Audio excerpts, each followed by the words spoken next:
and run their mobile home parks as co-ops. And you can see there's a bunch of stars all over most of New England, in Vermont, in Maine, one in Connecticut.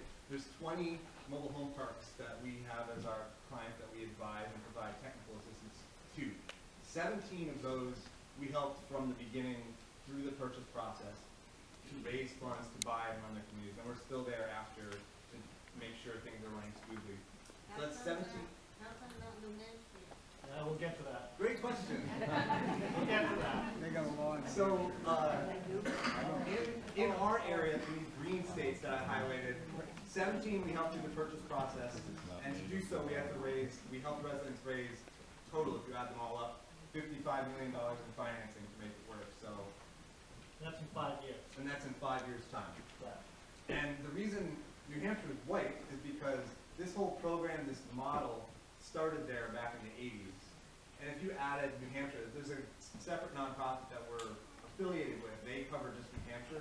There's 109 in the state of New Hampshire, and it would blow up the map. So, and nationwide, the New Hampshire group launched and turned it into a nationwide thing, and it's called, you probably already seen it on this pamphlet, it's called ROC USA, Resident Owned Communities USA. We're part of that network and that part of that model and process. So over the whole country, there's now over 150 mobile home park co-ops. We have 20 in our area, New Hampshire has a bunch. So, you know, it is possible. It seems overwhelming at first, but we're explaining how it all happens. And in Vermont, again, we've only been in the state for 4 years, but we've helped 4 mobile home communities, 4 groups of residents purchase their communities, including, this is Bunker Hill in Windsor, Vermont, 14-home site. That guy there in red, if you can see him, that's Dave Furman. He's the president. He's actually on CDI's board now. That's how involved and how excited he is about mobile home co-ops. This is Homestead Acres in Swampy, Vermont. They're 30-unit, 27-home community. You barely see it, except for those of you up front. This is Milton Mobile Home Co-op. They're a 99-unit community in Milton, Vermont. And this is Anfield Mobile Home Co-op in Highgate. Now, why would you want to go through this process of buying your community as a co-op? The biggest reasons were is to control the rents.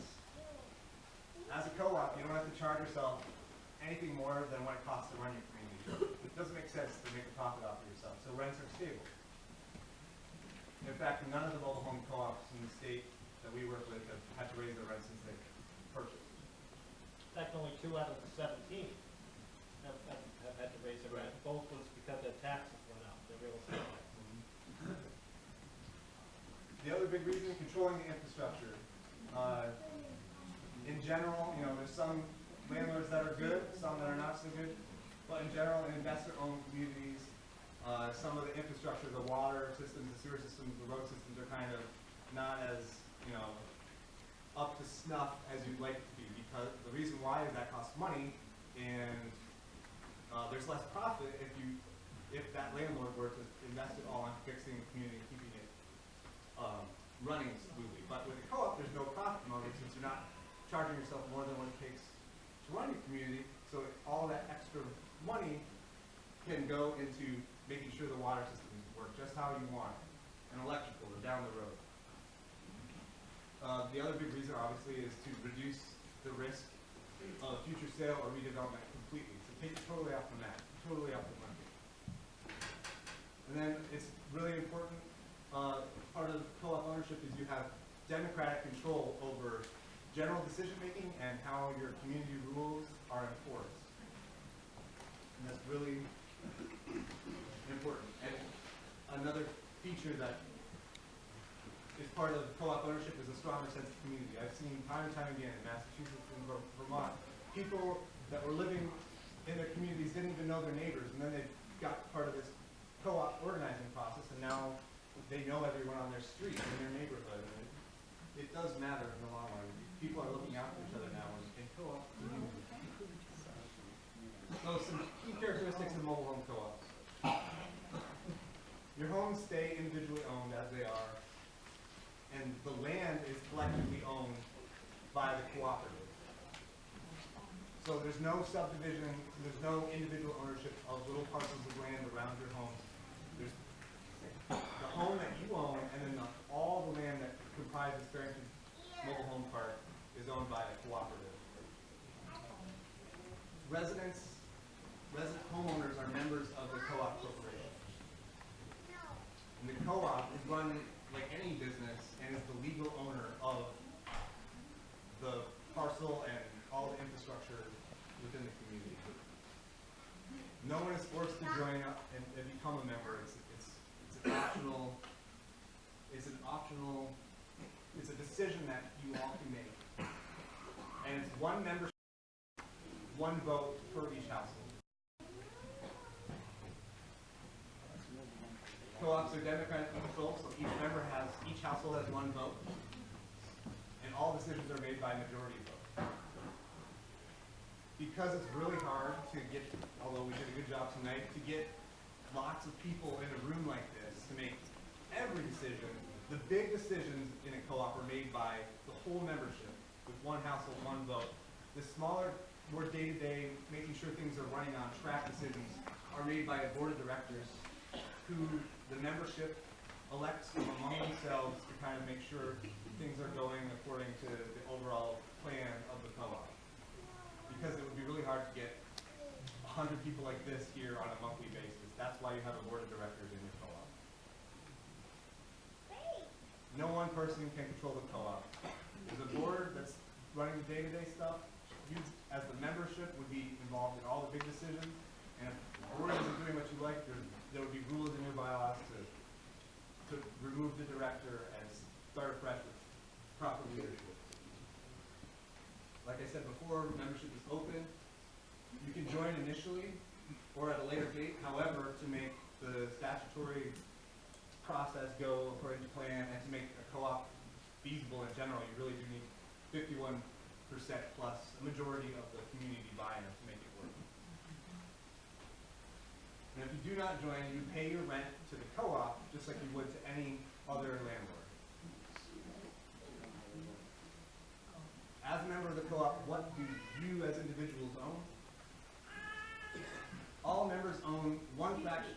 I'm sorry, could you back that up a second? I didn't get the last one.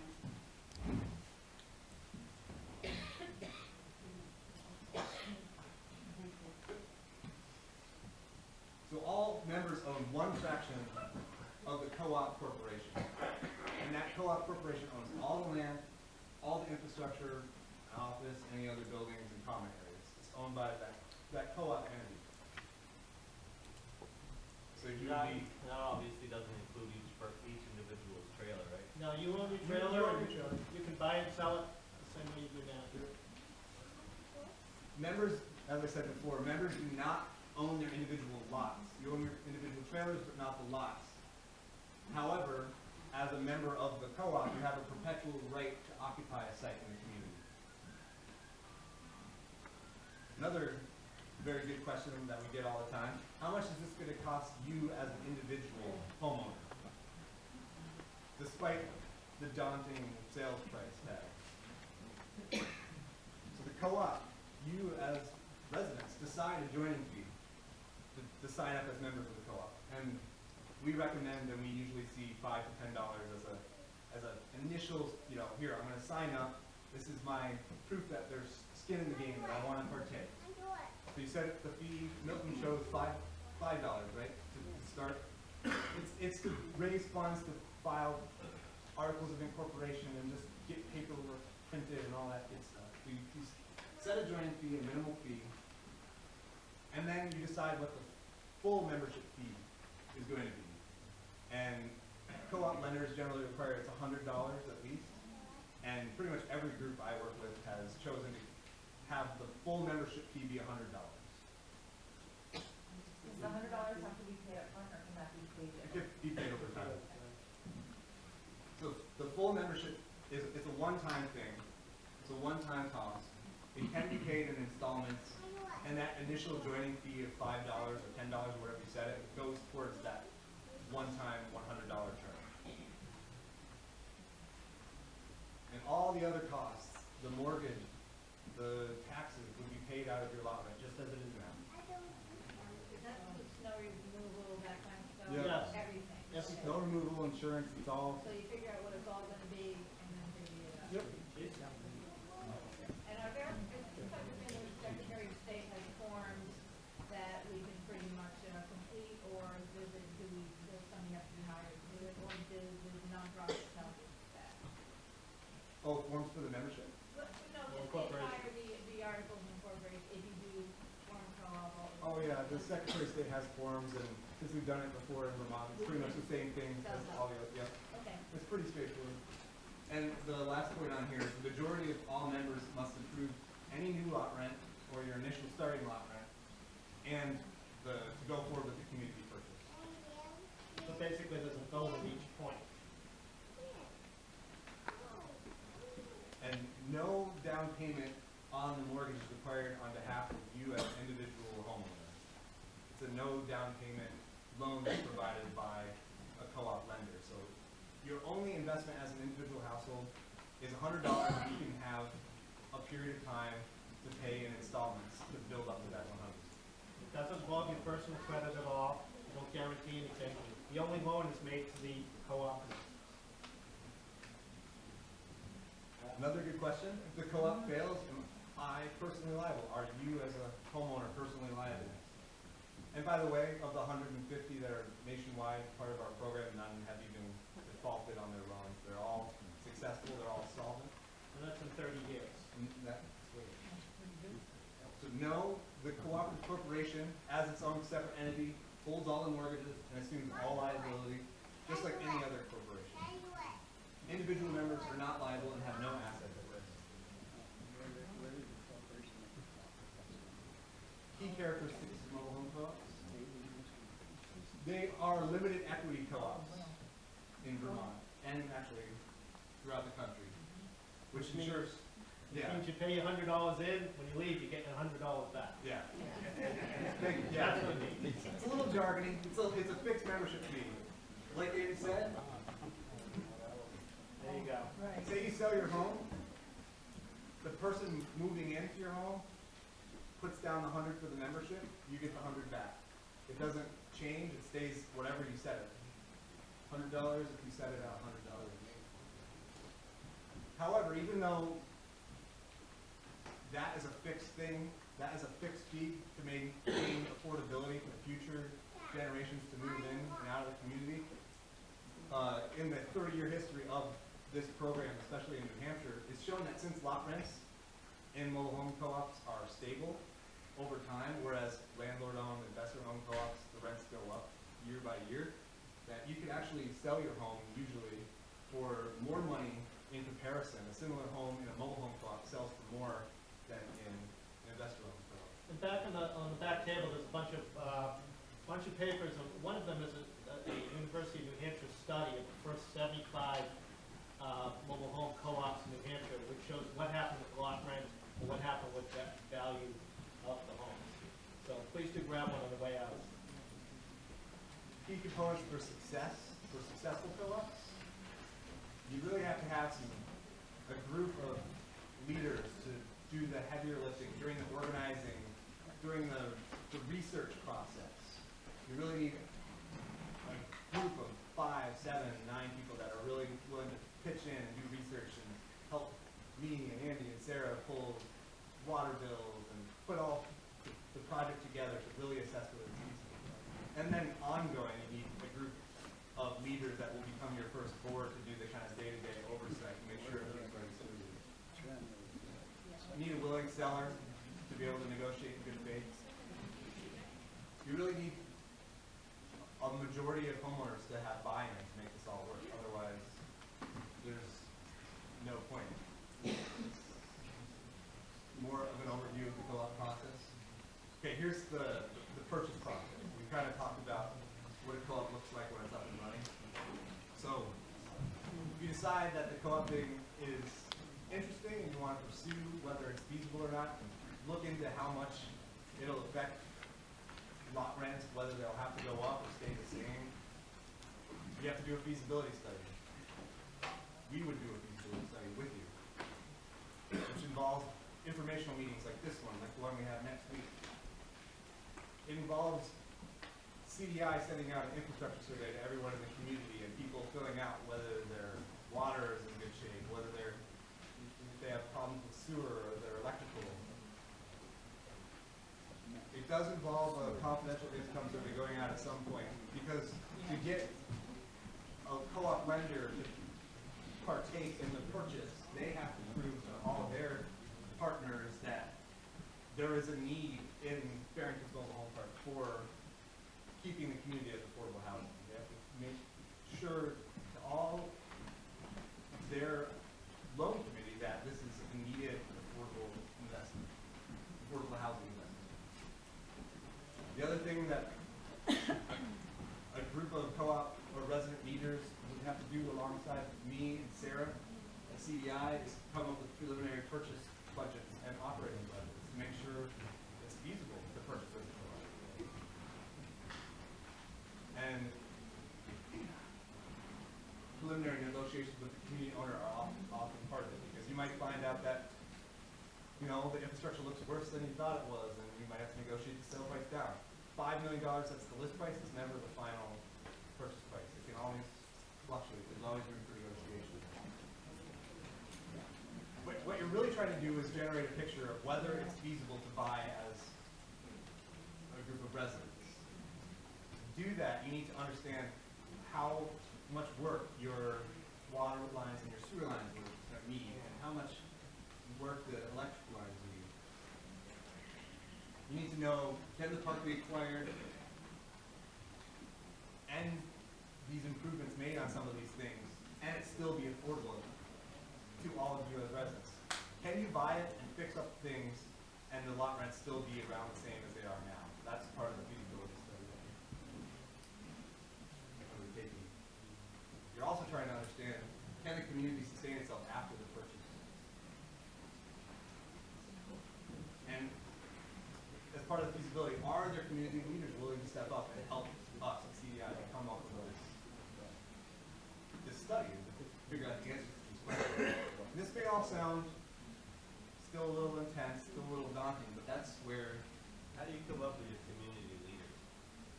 I mean, half of us don't even know the person sitting next to us. Some of the people that have been here for 30 years know them, but there's other people that have only been here for 5 or 10 or 20 years that don't. Like, barely any of us communicate, unless you're right next door to each other. Believe it or not, they emerge at meetings just like this, where a couple brave souls step up and they sign up and they say, we're going to be on that first board, and we're going to look into these bills and look into all this stuff with you. I've seen other groups do it before, so I'm going to step up and I'm going to be on that first board. It happens. Right here, it could happen next week. If people want to try looking at whether a co-op is feasible, you'd be surprised. They emerged in Milton. They're here today. But along the way, this feasibility study isn't something you do on your own. It's something you do with our assistants. And we've done it 17 times. And when was that? Over 20 times. And we're working with groups that do it all over the country. So we help you incorporate as a co-op. You enter into an agreement with us to help so we can provide you technical assistance throughout the purchase process, and then after, to make sure everything keeps running smoothly. We help you hire an attorney to go through the closing process and the negotiating process. We help you develop those purchase and operating budgets. And some of the things we look when we develop those budgets are the tax bills. We help you bid insurance. We help you bid plowing. You have engineers in this. Yep. Technical assistance continue. Other things we do to help you make it less daunting for you. We help you negotiate the purchase and sales agreement. We help you hire an engineer to conduct an environmental assessment to make sure there's no hazardous chemicals that are somewhere deep underground. We help you hire an engineer to conduct a property conditions assessment who would take the results of that infrastructure survey that we send out to everyone to see how much it's really going to cost to keep things running smoothly and to fix water and sewer systems if they need it. They inspect the water, sewer, electrical, and then they determine the scope of work needed for improvements in the process. We help you submit loan application and grant applications. I have a question. Who pays for all this help? Is it free. I will get to that in, I think I have the next slide. Actually, as far as I'm concerned, you can stop right now. No, listen, wait, just give you 1 minute. The other thing we help you do is select, this is really important, help you select a property management company. Because you don't want to collect rents on yourself as a co-op. You hire a third party to do that. They send the nasty gram letters, they do the phone calling, they make sure everything is, all the money's coming in, everyone's paying their rent on time, and they deposit the money and they cut the checks for your bills, they prepare your financials. We help you find a company to do that. So the board of directors that's doing some of the month-to-month meetings, they don't have to handle that. That's too much work, it's too overwhelming. All right, so this is where we're going to get to your question. How does co-op financing work? The usual co-op lender, especially in Vermont, is Rock USA Capital. Like I said before, there's no down payment required of any resident to do this purchase process or to do this investigation process. The mortgage covers the purchase price, whatever the final one may be, and any feasibility study cost that can't be covered using grant funds. There is grant funding available to co-ops to do a lot of this work, this engineering and some legal work, but the remainder is lent out by Rock USA. And if the purchase falls through, any feasibility money that's lent out is forgiven, and no one has to pay that. But if, after doing all the research and coming up with a picture of how much it's going to cost to run the community as a co-op, that whatever feasibility money that was loaned is rolled in as part of your mortgage. I hope that answers your question. No. I asked who pays, what's your company's name, Cooperative Development Institute. Where do they get their funding from, or are they working as an institute for free? Does that money come out of our mortgage? Does it come out of our monthly lot rent? Who pays your salary, is in other words, I'm asking. Okay, I Or are you misunderstood doing your this question. for free? I will get to that one in 1 second. Here we So go. The co-op We'll get to loan that later. amortizes over 30 years. It's a 30-year fixed mortgage, and the term is 10 years. So it renegotiates in 10-year periods. CDI fees. This is how we get paid. There, that's what I asked. There's a 2 to 3% closing fee for all the work involved in doing all this feasibility research. If you do decide to go co-op, I'll probably be driving over here from Plattsburgh, New York once a week or more for months or a whole year to help with this process.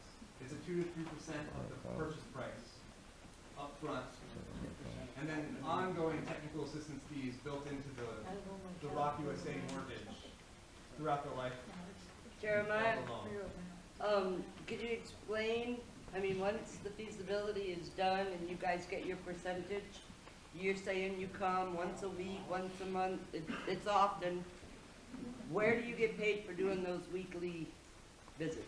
How do you get paid? Where's that money come from? Pre-purchase or That's post-purchase? your paycheck. Your paycheck, your pay.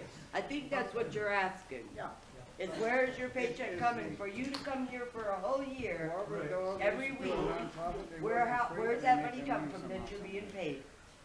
Well, a lot of it's coming from USDA grants that we get, and then the rest is coming from, there's each co-op that does a loan with us, that does a loan with Rock USA Capital, they pay a fraction of the interest goes towards CDI. So all the co-ops that are part of our program pay into CDI and to other organizations that are doing this work throughout the country. And that enables us to come here, to show them that there's very likely going to be a co-op purchase soon, to do all that kind of work and to see if it's going to work for you. So it should be called Cooperative Development Management Group, not Institute. Is that correct? no, we don't manage, You don't? we don't manage. We help you manage. We help You give a lot of help for free. Well, You don't manage. we don't manage. You hire a property manager to manage your property. Okay. Okay?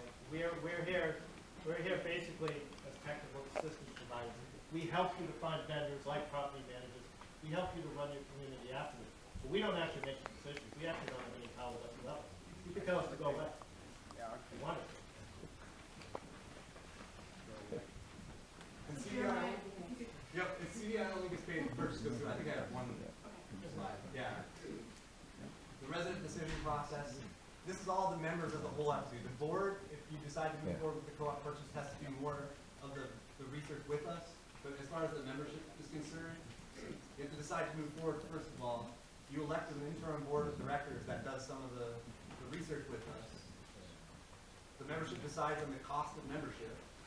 CDI come and present what it's going to cost to run as a co-op. You approve an operating budget, and you approve allotment amount, or you say, no, we don't want to do it. And you decide to purchase the community account. And the challenges are achieving 51% membership, having enough motivated leaders, and agreeing on a fair sales price. And the process can take months to years. In some cases, it's taken 3 or 4 years. So I'm gonna, I see a few questions. If we could, so I don't, we have a few nonprofits that I want to make sure that you hear from. Maybe a couple, but 1 or 2 really quick questions, but if we could save most of the questions till after